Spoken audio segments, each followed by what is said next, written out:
The biting chill of a Detroit winter morning clung to the air, the kind of cold that seeped into bones and made every breath visible in fleeting puffs of frost.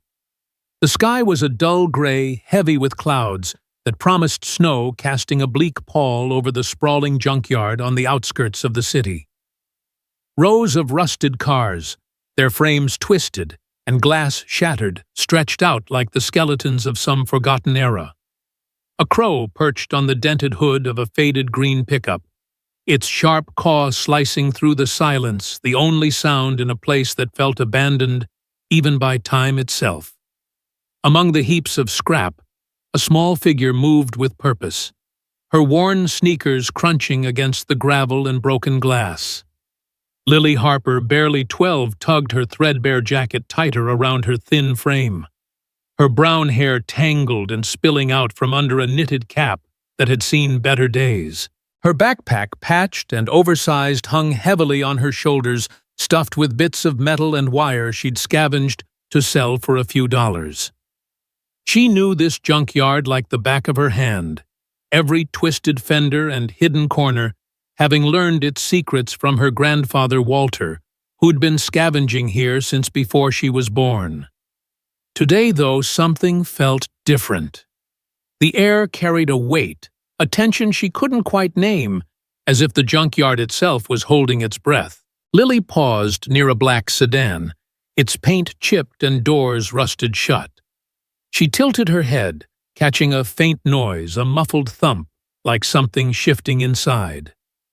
Her heart quickened. Animals sometimes hid in these cars, raccoons or stray cats, but this sound was heavier, deliberate. She glanced around, her hazel eyes scanning the fog that still clung to the ground, making sure she was alone. "Hello," she called softly, her voice barely carrying over the wind.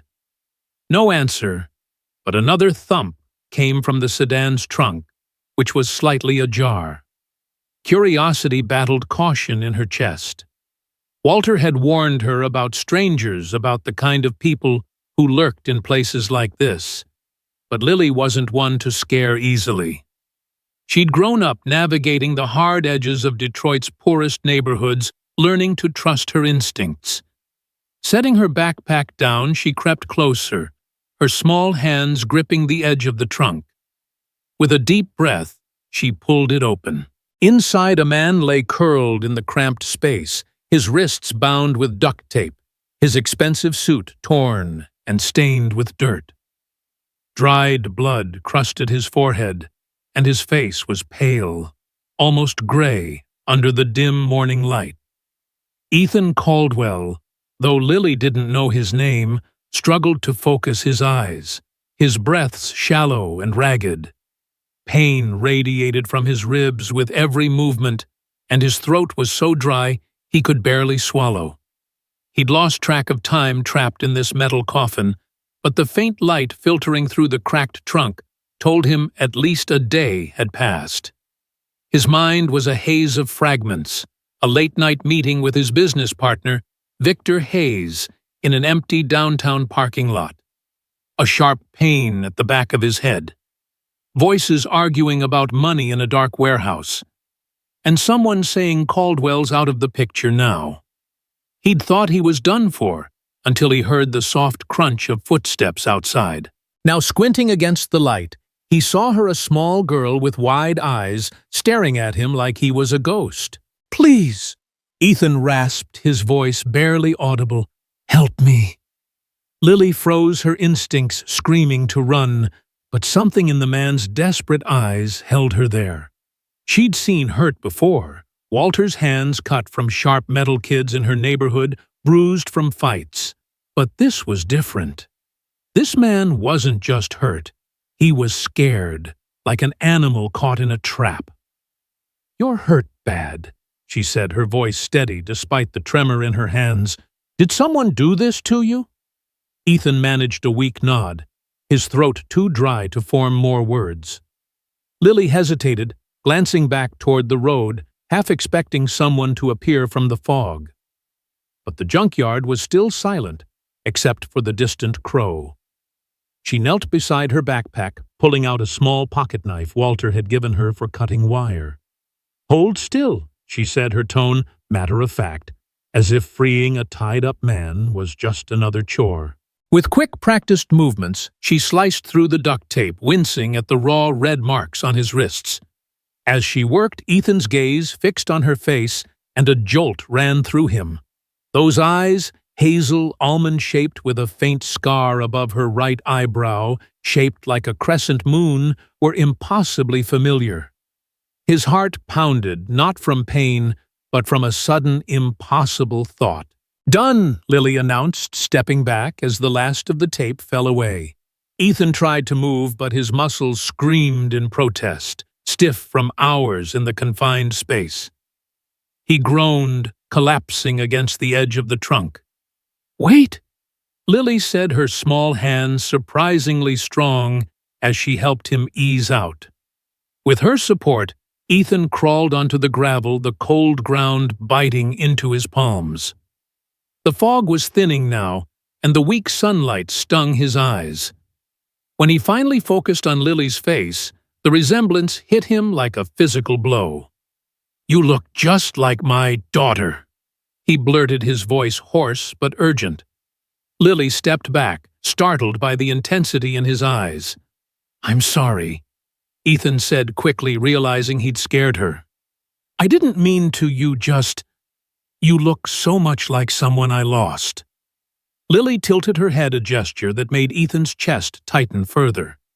It was exactly how Sophia used to look when she was puzzled, right down to the way her brow furrowed slightly. "Do you have a daughter?" Lily asked, curiosity overriding her wariness. Ethan nodded, his throat constricting. "I did. Her name was Sophia." He paused, the weight of her name heavy on his tongue. "What's your name?" "Lily." Hesitated, Walter's warnings echoing in her mind about strangers. But this man didn't feel dangerous, not anymore. "Lily," she said finally, her voice soft but clear. "Lily Harper." Ethan repeated her name under his breath, as if testing it against the memory of another. "Your grandfather, where is he?" he asked, trying to keep her talking, to keep her from running off. "He's at home," Lily replied, vague on purpose. "It's not far. I can get help." She glanced toward the road where the faint rumble of a truck broke the silence. Ethan tried to stand, but a sharp pain in his ribs made him wince. "Wait," he said, his voice pleading. "How can I find you again?" Lily picked up her backpack, already backing away. "I come here a lot. Grandpa needs stuff from the yard to sell." Before Ethan could say more, she turned and darted between the cars, her small figure vanishing into the fog, with the agility of someone who'd navigated this maze her whole life. Ethan slumped against the sedan, his strength fading. Those eyes that scar, the way she tilted her head. It couldn't be a coincidence, could it? His mind raced, grasping at memories of Sophia. Her laugh, her love of drawing the crescent scar she'd gotten falling off her bike at 7. 2 years ago, she'd been in the car with him when it skidded off the Woodward Avenue Bridge during a storm. The river had claimed the vehicle, and though divers searched for weeks, her body was never found. Ethan had lived with that loss every day, a wound that never healed.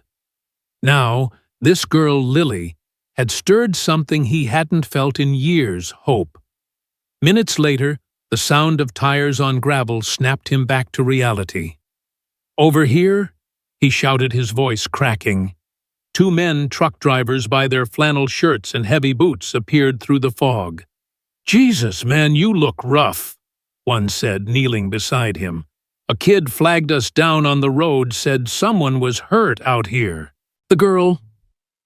Ethan murmured, his vision blurring. "Where is she?" The second man, already dialing 911, shook his head. "She was gone when we stopped, just pointed us this way and took off." Ethan's consciousness wavered, the world dimming, but Lily's face stayed vivid in his mind. those hazel eyes that scar that impossible familiarity. The hospital's fluorescent lights were harsh, pulling Ethan back to awareness. A heart monitor beeped steadily beside him, and a nurse adjusted an IV drip. "Welcome back, Mr. Caldwell," she said, her voice calm but professional. "You're lucky. Those truckers said a kid led them to you." Ethan tried to sit up, ignoring the pain in his ribs. "The girl, Lily, where is she?" The nurse frowned, checking his chart. No one else was there when the ambulance arrived. "Just you." Ethan sank back, frustration mixing with exhaustion. She was real, not a hallucination born of trauma. He'd seen her, spoken to her. 2 days later, the doctors cleared him to leave, but not before Detective Laura Bennett, a sharp-eyed woman with a no-nonsense demeanor, took his statement at the precinct. "So, Mr. Caldwell," she began, her pen poised over a notepad, "you believe your business partner, Victor Hayes, was behind this?" Ethan nodded, rubbing the bandage on his temple. "We had a meeting that night. Victor wanted me to sell my share of the company to a group of investors. I said no. Next thing I know, I'm hit from behind in the parking lot." Bennett scribbled notes, her face unreadable.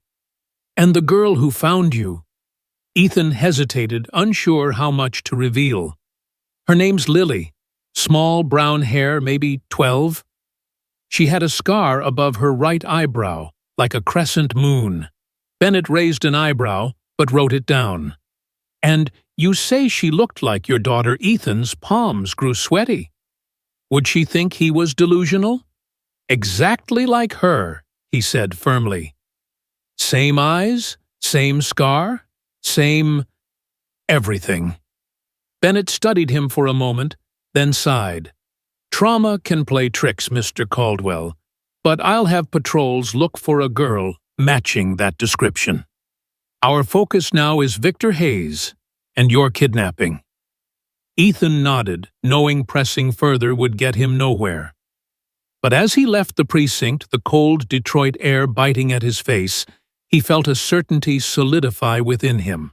Lily wasn't just a random kid. He had to find her again, no matter what. Back at his sprawling home in Bloomfield Hills, Ethan walked through the silent mansion, its high ceilings and polished floors echoing his footsteps.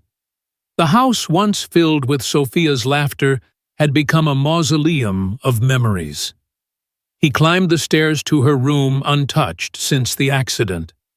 The walls were painted lavender, her favorite color, with shelves of books and art supplies neatly arranged. On the desk sat a small wooden box, a gift from Sophia's last birthday. Inside was a silver bracelet engraved with the word Dreamer, her nickname given by Ethan for her endless imagination. He clutched it, the metal cool against his skin, and closed his eyes. The accident replayed in his mind, the rain-slicked bridge, the truck veering into their lane, the crash as the car plunged into the river. He'd survived barely, but Sophia. They said the current took her. Yet Lily's face, her scar, her mannerisms, they were Sophia's. Could she have survived? Been swept away, lost, only to be found by someone else? Ethan's grip tightened on the bracelet. He'd return to the junkyard tomorrow and the day after until he found her. For the first time in 2 years, the emptiness in his chest felt less like despair and more like purpose. The next morning, Ethan drove back to the junkyard, the black sedan still sitting where he'd been trapped. The fog had lifted, revealing the full extent of the desolate landscape, piles of twisted metal glinting under a weak sun. He walked the rows, calling out for Lily, but only the wind answered. Near the sedan, he noticed something glinting in the dirt, a small, tarnished keychain shaped like a star. He picked it up, his heart racing. It wasn't his, and it hadn't been there when he was trapped. Had Lily dropped it? Tucking it into his pocket, he sat on a rusted fender and waited, the bracelet in one hand, the keychain in the other. Hours passed, the cold numbing his fingers, but he didn't move. As the sun dipped low, casting long shadows, he left a small package sandwiches, a water bottle, and a note with his name and number on the sedan's hood. If Lily came back, she'd find it. As he drove away, the Detroit skyline looming in the distance, Ethan felt a spark of hope he hadn't known since Sophia's laughter filled his world. Lily Harper, whoever she was, had given him that, and he wasn't going to let her slip away. The Detroit morning was raw and gray, the kind of day where the cold didn't just nip at your skin, but burrowed deep, making every movement feel heavier. Ethan Caldwell pulled his coat tighter as he parked his sleek silver SUV near the junkyard's entrance, the same desolate sprawl of rusted cars and twisted metal where Lily Harper had saved him 3 days ago. The memory of her face, those hazel eyes, that crescent scar above her right eyebrow, haunted him, stirring a hope he hadn't dared feel since losing Sophia. He carried a small canvas bag with sandwiches, apples, and a thermos of hot coffee, hoping to find her again. The junkyard was quieter today, the fog replaced by a thin layer of frost that crunched under his polished shoes. Ethan scanned the rows of wrecked vehicles, his breath puffing in the air, but saw no sign of the small girl with the oversized backpack.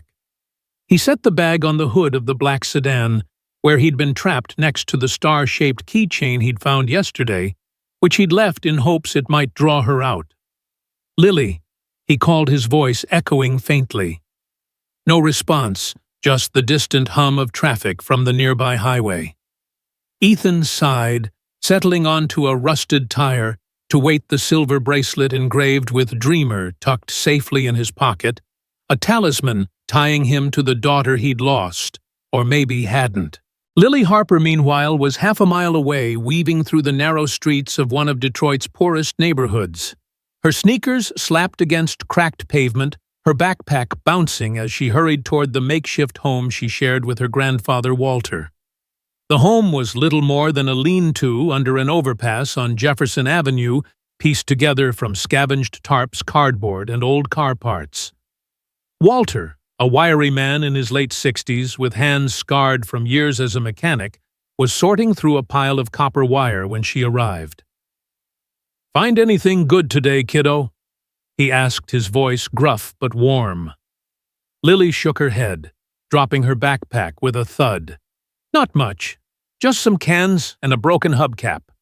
She didn't mention the man in the trunk, though the image of his pale face and bound wrists lingered. Walter had taught her to keep quiet about strangers, especially ones who looked like they belonged in the shiny downtown offices, not their world of scrap and survival. But something about the man Ethan stuck with her. He'd looked at her like she was more than just a kid from the streets. And his words, "You look just like my daughter," echoed in her mind, stirring a feeling she couldn't name. Back at the junkyard, Ethan waited nearly 2 hours, the cold seeping through his coat. He was about to leave when he spotted a small figure darting between the cars, her brown hair spilling from under her knit cap. "Lily," he called, standing quickly. She froze, her eyes wide with caution, but softened when she recognized him. "You came back," she said, her voice a mix of surprise and suspicion. She approached slowly, eyeing the canvas bag. "Is that for me?" Ethan nodded, keeping his movements slow, non-threatening. "Sandwiches, apples, coffee. Thought you might be hungry." Lily hesitated, then grabbed the bag, peering inside. "Grandpa likes coffee," she said almost to herself before looking up. "Why are you here? You're not hurt anymore." Ethan took a deep breath, choosing his words carefully. "You saved my life, Lily. I wanted to thank you properly. And I'd like to help you and your grandfather if you'll let me." Her brow furrowed that familiar tilt of her head, making his heart ache. "We don't need charity," she said firmly, echoing a tone she'd likely learned from Walter. "I know," Ethan replied. "It's not charity. It's gratitude." Lily studied him, her hazel eyes sharp, weighing his sincerity. Finally, she nodded. Okay, but you gotta meet Grandpa first. He doesn't trust suits. Ethan smiled, relieved. Fair enough. Where can I find him? Lily pointed toward the road. Follow me. It's not far. She led him out of the junkyard, her small frame moving with the confidence of someone who'd navigated these streets her whole life. Ethan followed his polished shoes out of place, against the cracked sidewalks littered with debris. They passed boarded-up storefronts, a corner store with flickering neon, and clusters of people huddled against the cold, their eyes tracking the stranger in the expensive coat. Lily didn't slow, leading him to the overpass, where the hum of traffic overhead drowned out the city's quieter sounds. Underneath a small encampment took shape tarps strung between concrete pillars, a fire pit with embers still glowing, and a few plastic crates serving as furniture. Walter looked up from his pile of scrap, his weathered face hardening at the sight of Ethan. "Who's this Lily?" he asked, his voice sharp. "This is Ethan Lilly," said, setting the canvas bag down. "He's the guy I found in the car. He brought food." Walter's eyes narrowed, taking in Ethan's suit, his clean-shaven face, the way he stood out like a sore thumb in their world. "What do you want, mister?" he asked, standing to his full height, though he was a head shorter than Ethan. "I'm Ethan Caldwell," he said, extending a hand that Walter didn't take. "Your granddaughter saved me. Some men attacked me, locked me in a trunk. If it wasn't for her, I wouldn't be here." Walter's expression softened slightly, but his suspicion remained. "That true Lily?" She nodded, already digging into the bag for an apple. "He was all tied up, Grandpa. Looked real bad." Walter grunted, crossing his arms. "Thanks for the food, but we don't need handouts. We get by." Ethan nodded, respecting the man's pride. "I understand. But I'd like to do more if you'll allow it. Maybe help with a warmer place to stay, especially with winter coming." Walter's jaw tightened. "We've managed just fine without folks like you poking around." Lily, munching on the apple, piped up. "He's nice, Grandpa. He didn't have to come back." Walter shot her a look, but the edge in his posture eased. He studied Ethan for a long moment, then sighed. "All right, you want to help, you can sit and talk. But don't think you're buying us." Ethan nodded, taking a seat on a crate, the cold plastic biting through his trousers. He handed Walter the thermos of coffee, which the older man accepted with a grudging nod. As they talked, Ethan learned snippets of their life. Walter had been a mechanic until arthritis and a bad back forced him out of work. He and Lily survived on what they could scavenge and sell, moving from one temporary shelter to another. Lily, quiet at first, warmed up as she ate, sharing how she liked to draw with bits of charcoal on cardboard, a hobby that made Ethan's heart skip. Sophia had loved drawing too, filling notebooks with sketches of animals and imaginary worlds. "Do you ever draw people?" Ethan asked, keeping his tone light. Lily shrugged. "Sometimes. Families, mostly. Like what I see in my head." Ethan's pulse quickened. "Could I see one sometime?" Lily tilted her head, that familiar gesture, and nodded. "Maybe." Hoping to build trust, Ethan suggested a trip to the Detroit Institute of Arts, a place Sophia had loved. "They've got free admission today," he said, pulling out his phone to check. "Lots of paintings, sculptures. Might be fun." Lily's eyes lit up, but Walter frowned. "Why are you so keen on us, Mr. Caldwell? You don't even know us." Ethan hesitated, then decided on partial honesty. "Lily reminds me of someone I lost. My daughter. Being around her, it feels like a second chance to do something good." Walter's expression softened just a fraction, and after a long pause, he nodded. "All right. For Lily. But I'm watching you." An hour later, they were walking through the museum's grand halls, Lily's sneakers squeaking on the polished floors. Ethan stayed close, watching her reactions. She lingered longest in front of a painting of a family. A mother, father, and child sitting at a picnic. "They look happy," she said softly, her fingers tracing the air as if sketching the scene. Ethan's throat tightened. Sophia used to do the same, imagining herself in the art. "Do you draw families like that?" he asked. Lily nodded, her eyes distant. "Sometimes. Feels like I've seen them before, but I don't know where." Ethan exchanged a glance with Walter, who looked uneasy but didn't comment. As they left the museum, the sun breaking through the clouds, Ethan felt a fragile connection forming. Lily chattered about the paintings, her enthusiasm infectious, while Walter trailed behind, sipping the last of the coffee. Ethan drove them back to the overpass, respecting their need for independence. "I'll come by the junkyard tomorrow," he said as Lily hopped out, clutching a small museum pamphlet she'd kept. "Bring your drawings if you want." She grinned, a rare, unguarded smile that hit Ethan like a wave. "Okay, but only if you bring more apples." Walter lingered by the car, his voice low. "You seem decent, Caldwell, but don't think you can just waltz in and play hero. Lily's all I got."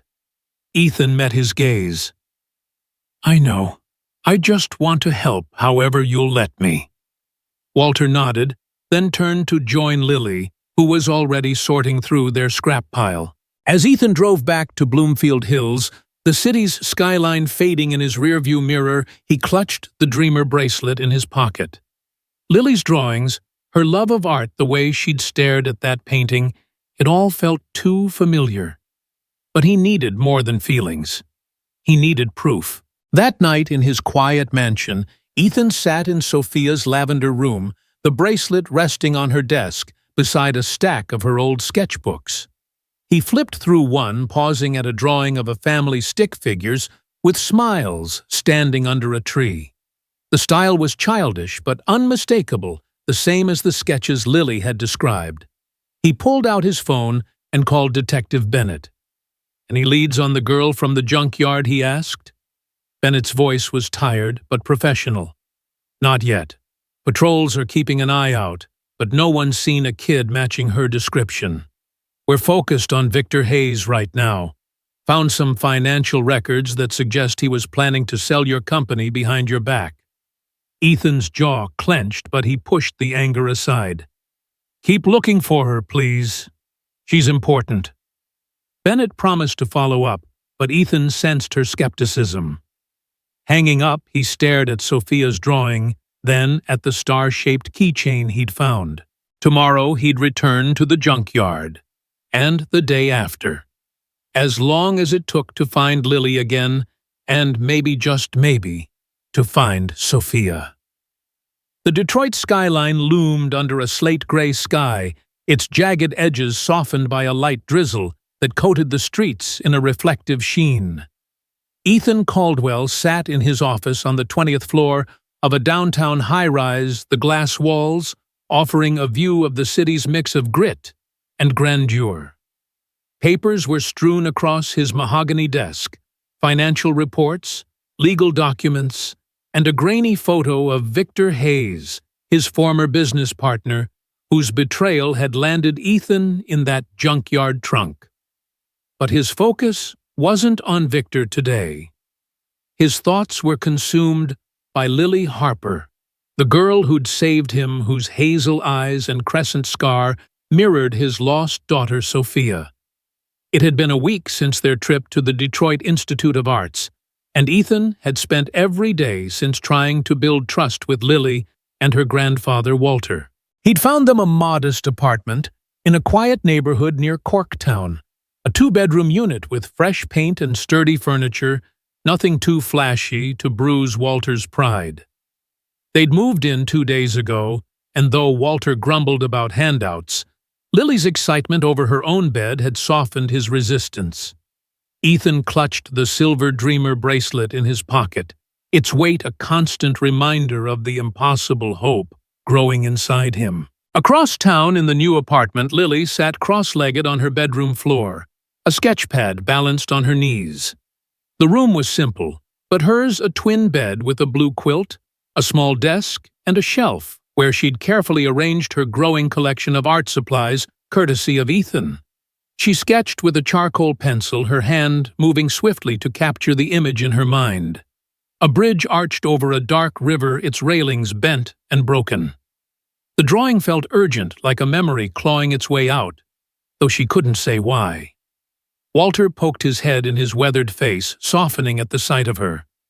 "You okay, kiddo?" he asked, leaning against the doorframe. Lily nodded, not looking up. "Just drawing. It's something I keep seeing in my dreams." Walter frowned, his mechanic's hands fidgeting. He'd noticed Lily's dreams growing more vivid since meeting Ethan, fragments of water and noise she couldn't explain. "Don't push yourself too hard," he said gruffly. "You're safe now. That's what matters." Lily gave him a small smile, but her pencil didn't stop. The bridge in her sketch felt real, like a place she'd been, though her memory was a patchwork of holes and shadows. Ethan's phone buzzed, pulling him from his thoughts. It was Detective Laura Bennett, her voice clipped but urgent. "We've got a lead on your kidnapping, Mr. Caldwell. One of the men involved, a lowlife named Eddie Crane, got picked up for breaking and entering. He's talking to save his skin. Says Victor Hayes hired him to deal with you after you refused to sell your share of the company." Ethan's grip tightened on the phone, anger flaring but quickly overshadowed by his focus on Lily. "Any sign of the girl I mentioned?" Lily Harper Bennett sighed. "Still nothing concrete. Patrols have checked the junkyard and nearby areas, but no kid matching her description. We're stretched thin, but I'll keep you posted." Ethan thanked her, his frustration mounting. He needed answers about Lily, not just Victor. Hanging up, he opened his desk drawer and pulled out one of Sophia's old sketchbooks, its pages filled with her childish drawings. One caught his eye, a family under a tree, the same image Lily had described at the museum. He flipped to another page, finding a poem Sophia had written at 9, a simple rhyme about stars and dreams. Ethan's heart raced. Lily had mentioned a dream about a song or words she couldn't quite grasp. Could it be this poem? Determined to test the connection, Ethan drove to the Corktown apartment, the drizzle turning to a steady rain that blurred the city's edges. Lily and Walter were in the small living room when he arrived. Lily sprawled on the floor with her sketchpad. Walter sipping coffee at a second-hand table. Ethan Lily greeted her, face lighting up. "Want to see what I drew?" She held up her sketchpad, revealing the bridge over the river. Ethan's breath caught. It wasn't just any bridge. It was the Woodward Avenue Bridge where his car had crashed 2 years ago, taking Sophia. "That's incredible, Lily," he managed, his voice tight. "Where did you see this?" She shrugged, her hazel eyes clouded. "In my head. It's in my dreams with water and a loud noise." Walter watched them, his expression wary. "She's been drawing that bridge a lot lately," he said. "Don't know what's got into her." Ethan knelt beside Lily, pulling out Sophia's sketchbook. "Can I show you something?" he asked. She nodded, curious. He opened to the poem, reading it aloud. "Stars above, they shine so bright, hold my dreams in silver light." Lily's eyes widened, her fingers pausing on her sketchpad. I know those words," she whispered, "from my dreams." Ethan's heart pounded, but he kept his voice steady. "This was written by my daughter Sophia.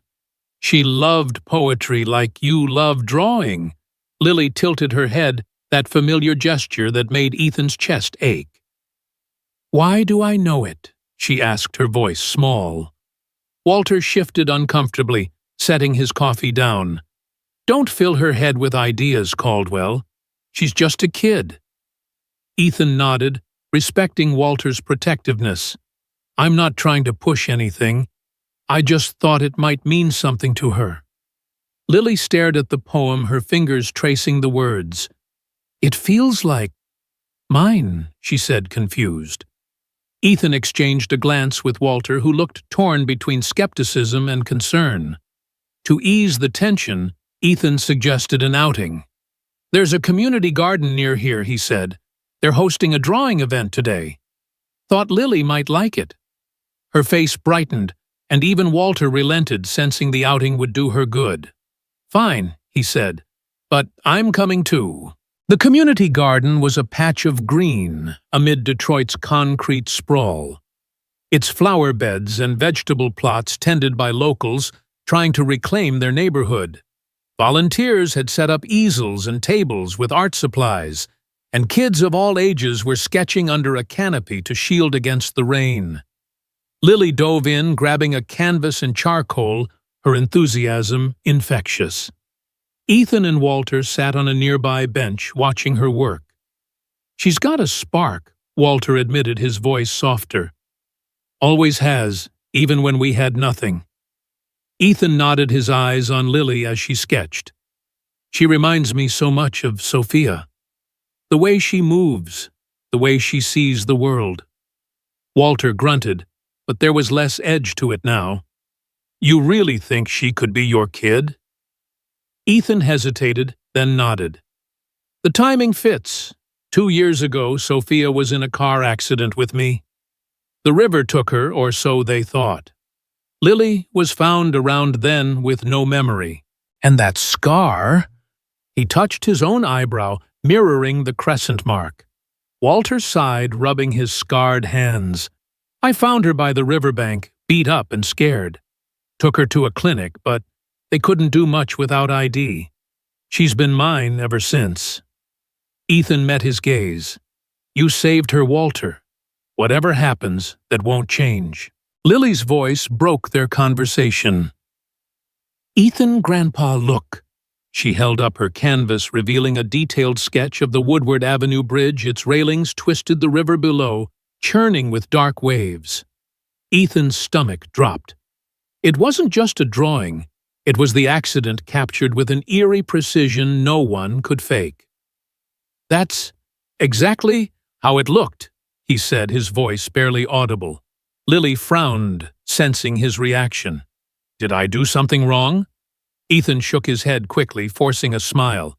No, it's amazing. You're really talented. But his mind was racing. This wasn't just a coincidence. Lily was drawing memories she didn't know she had. Walter looked unsettled, his eyes flicking between the drawing and Ethan. That's enough for today, he said, standing. Let's head home, Lily. She nodded, tucking her canvas under her arm, but her gaze lingered on Ethan as if sensing the weight of what she'd drawn.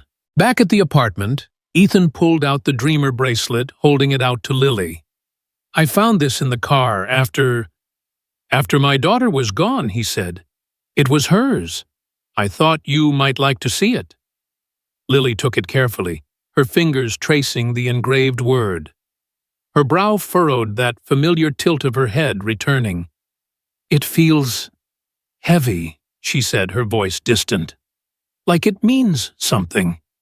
Ethan watched her closely, his heart in his throat. Keep it for now, he said. Maybe it'll help you figure out what. Lily nodded, slipping the bracelet into her pocket. Walter watched, his expression unreadable, but softer than before. As Ethan left, promising to return tomorrow, he felt the pieces of the puzzle shifting closer together. Lily's drawings, her dreams, the poem, they were threads tying her to Sophia. But he needed to be patient, to let her come to the truth in her own time.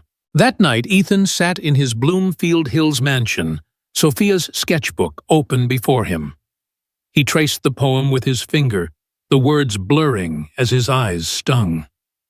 Across town, Lily lay in her new bed, the bracelet on her nightstand, its silver catching the moonlight.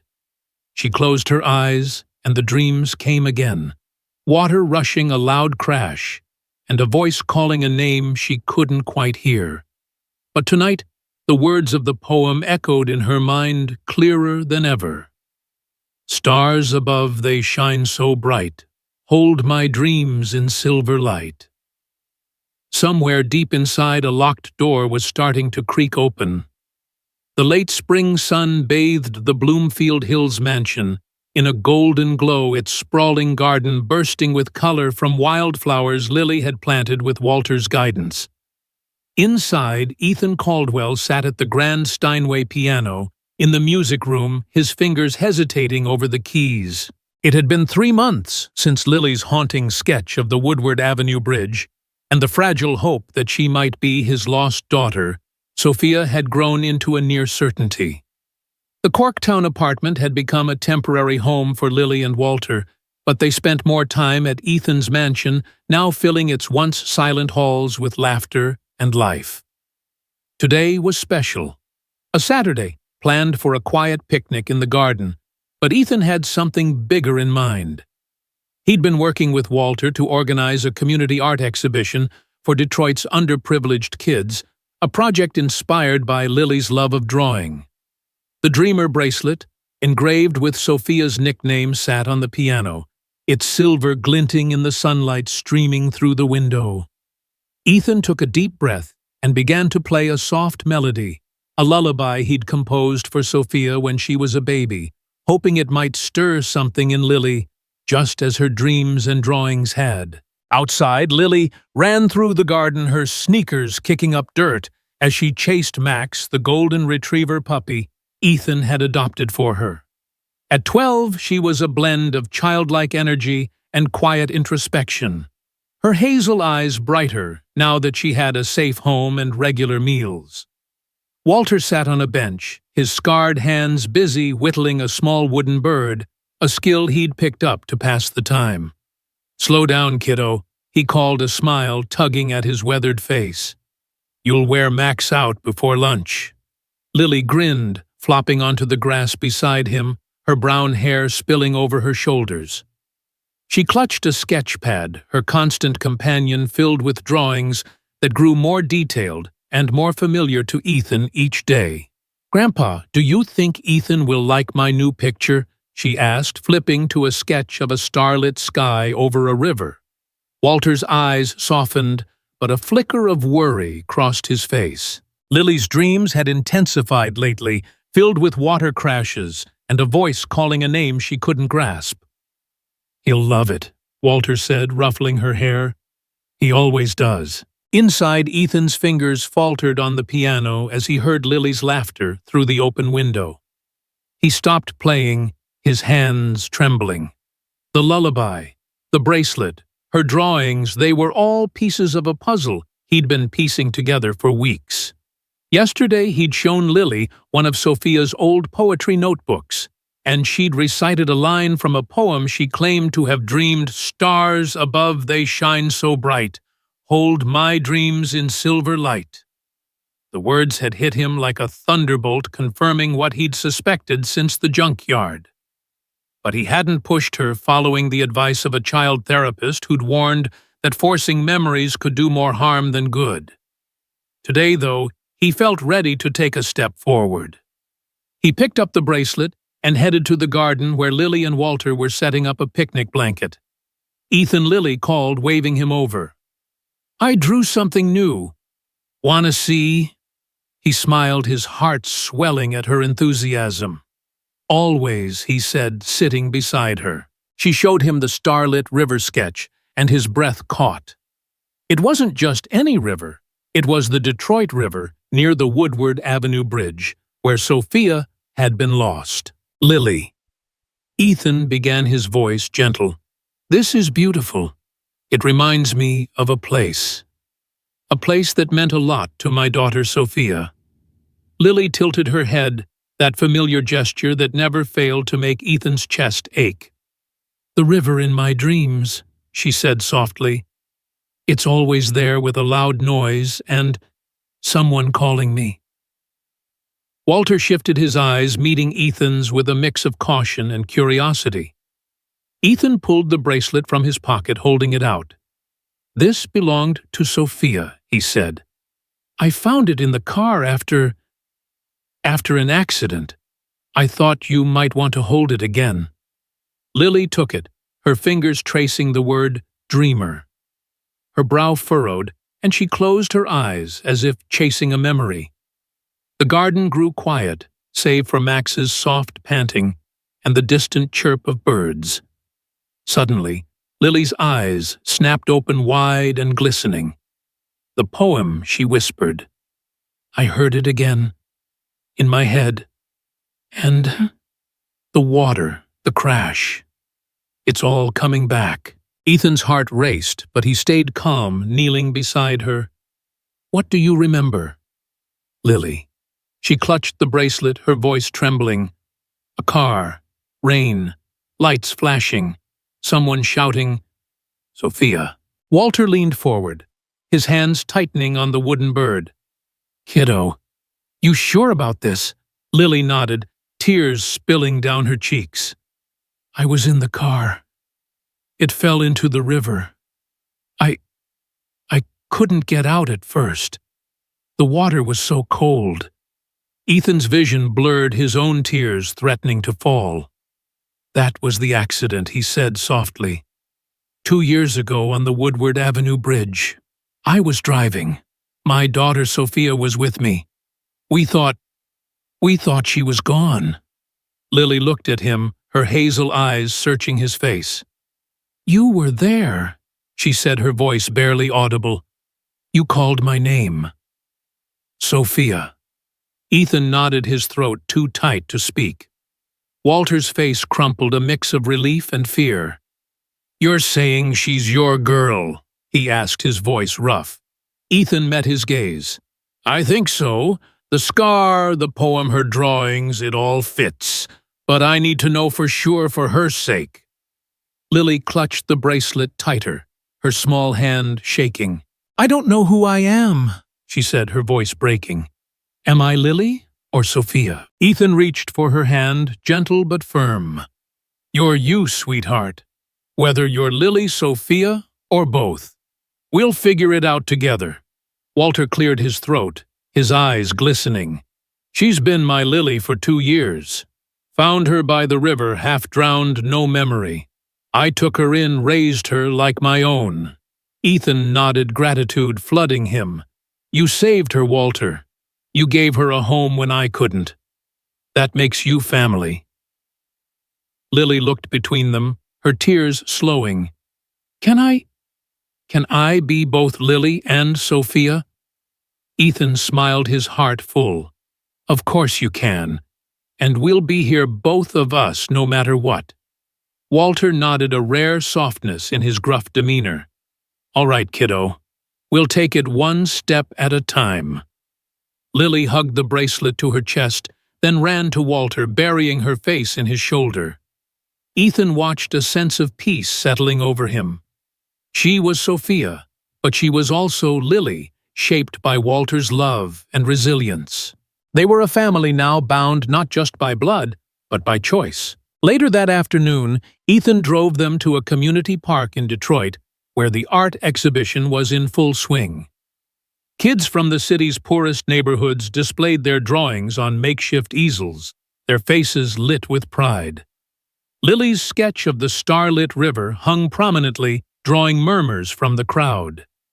Ethan had funded the event through a new initiative, the Dreamer Foundation, named for the bracelet and Lily's spirit. Walter, to everyone's surprise, had agreed to help oversee it, using his knowledge of the streets to ensure aid reached those who needed it most. As Lily mingled with other kids, showing them her sketchpad, Ethan and Walter stood by a food table watching her. She's thriving, Ethan said, his voice thick with emotion. Walter nodded, his eyes on Lily. She's got a light in her, always has, even when we were scraping by under that overpass. Ethan hesitated, then asked, Will, you let me do a DNA test just to be sure? Walter sighed, but his nod was firm. For her, yeah. She deserves to know who she is. That evening, back at the mansion, Ethan received a call from Detective Bennett. We've got Victor Hayes in custody, she said. Eddie Crane's testimony and some shady financial records sealed it. He planned your kidnapping to force the company's sale. You want to come in and make a statement?" Ethan glanced at Lily, who was curled up on the couch with Max sketching in her pad. "I'll come tomorrow," he said, "but I need to see him first." Bennett paused, then agreed. "Be careful, Caldwell. He's not the man you thought he was." The next morning, Ethan drove to the detention center, a gray, sterile building that smelled of disinfectant and despair. Victor sat across from him in a visitation room, his tailored suit replaced by a wrinkled jumpsuit, his once confident demeanor frayed. "Ethan," he said, forcing a smile, "this is a misunderstanding. We can work this out." Ethan's gaze was steady, unflinching. "You tried to kill me, Victor. For money." "There's no misunderstanding." Victor's smile faded, replaced by a flicker of panic. "What do you want?" "A deal?" Ethan shook his head. "I'm dissolving our partnership. You'll get fair market value for your shares, nothing more. But I'm not here for revenge." Victor frowned, confused. "Then why are you here?" Ethan leaned forward, his voice calm but firm. "To tell you, you failed. You took everything I had, but I got something back. My daughter, my family. That's worth more than any company." Victor stared speechless as Ethan stood and left, without looking back. Back at the mansion, he found Lily and Walter in the garden setting up for another picnic. Lily ran to him holding up a new drawing, a family under a starlit sky, 3 figures holding hands. "That's us," she said, pointing to herself. "Walter and Ethan. My family." Ethan's eyes stung as he hugged her, Walter joining them with a rare, warm smile. Over the next weeks, the DNA test confirmed what Ethan already knew: Lily was Sophia. But she chose to keep both names, honoring the girl Walter had raised, and the one Ethan had lost. The Dreamer Foundation grew funding art programs and shelters for Detroit's homeless kids, with Lily's sketches inspiring others to dream big. At the exhibition's closing event, Lily stood on a small stage, her voice clear as she spoke to the crowd. "Drawing helped me find myself," she said, holding up her river sketch. "It can help you too. Don't stop dreaming, no matter where you are." As the crowd applauded, Ethan and Walter stood side by side, their pride in Lily palpable. The lesson was clear: kindness and forgiveness could heal even the deepest wounds. And family wasn't just about blood. It was about choosing to love, to lift each other up no matter the odds. Ethan had lost Sophia to a river's current, but Lily had brought her back. And together with Walter, they'd built something stronger than loss.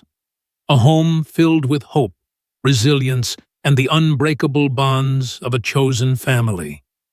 As the sun set over the garden, casting a warm glow on Lily's smiling face, Ethan knew this was the true miracle, one that would guide them all forward together.